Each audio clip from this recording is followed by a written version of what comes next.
The first place I went to with UNICEF was Nigeria, then Angola, then Darfur, and Darfur. And Darfur, then I've traveled now 11 times to the Darfur region in eastern Chad, not always with UNICEF, more often on my own.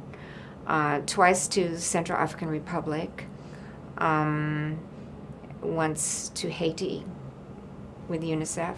There are situations in some of the countries I've mentioned where we, as UNICEF, we can't say certain things just because we need access to the children. So I step aside, and just as an individual, Mia Farrow, I can say whatever I want, and I do.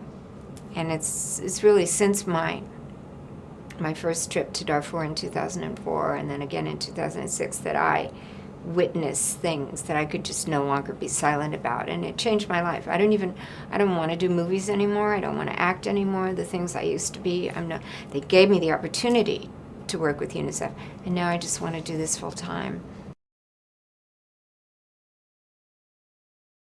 At least in democracies, we can influence our governments.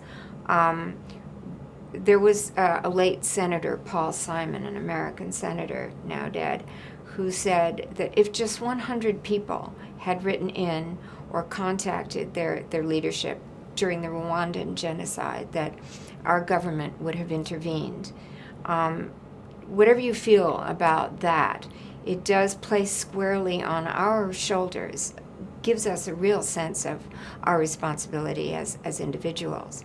Now, I come from a generation that brought an end to a war because we considered it to be unjust, and this was the Vietnam War.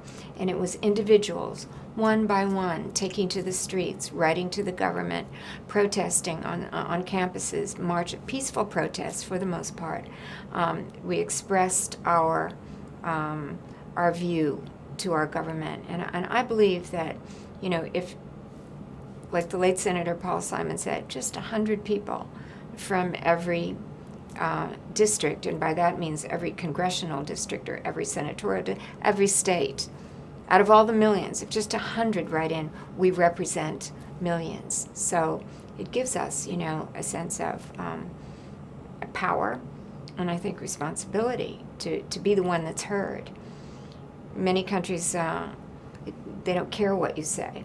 It's much harder to have laws passed, but we can work in subtle ways within our communities. Certainly, as a mother of 7 sons, I have 14 children, but 7 sons, my obligation to bring my children up in a way that we will resolve our conflicts peacefully.